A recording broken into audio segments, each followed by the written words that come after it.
welcome to my video on 5 different study strategies. Whenever I get into a study routine, I'm doing a couple of these strategies and I like to alternate between them, so I wanted to share them with you guys. I think it'll be a really fun video, so definitely subscribe and check out my other videos. Okay, so let's get into it. My first way of studying is drawing out diagrams for an anatomy or some type of science or whatever class you find this beneficial for.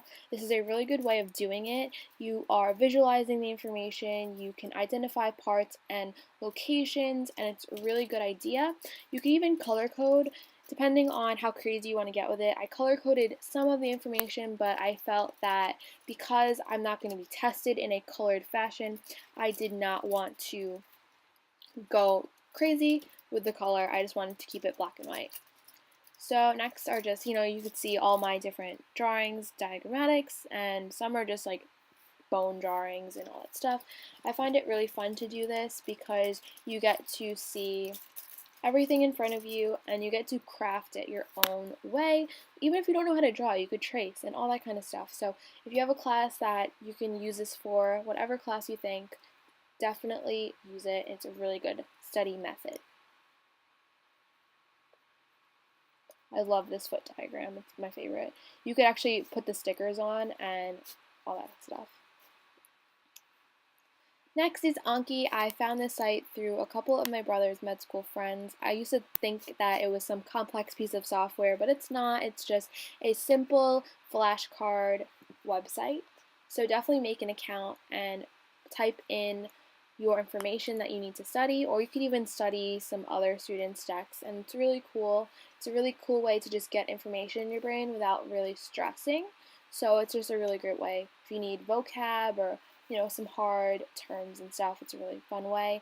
And you can click on like good, easy, or hard depending on if you want to see it again.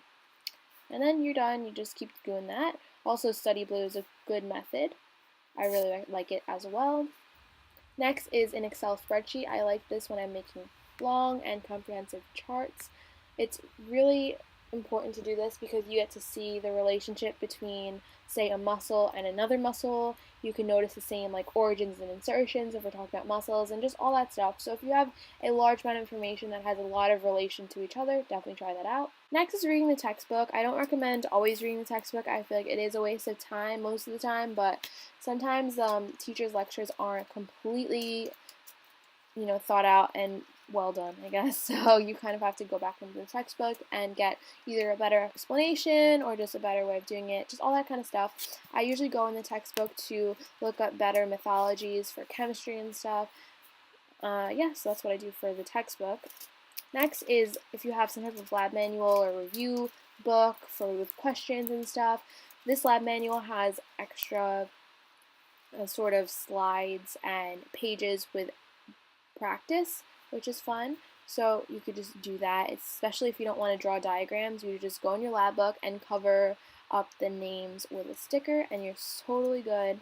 And that's a really good method of studying. It's just all about repetition and making sure you can identify things and also recall things without any sort of clue in front of you. Next are just review sheets that you could type up.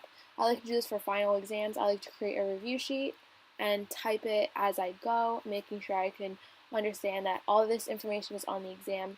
And I like looking at typed words sometimes because that's what the final is going to be in. Your final or your exam is going to be in a typed font, so when you keep looking at your handwritten notes, it's kind of confusing. And lastly, a repetition would be to use whiteboards. You have a whiteboard, you just write down the information you're struggling with, and then every time you look up to look at your wall, you see the information, and you're more likely to study because the information is staring you right in the face and you want to understand it. So thank you guys for watching this video. I really appreciate it. If you want to see more study videos from me, definitely thumbs it up and subscribe for more videos.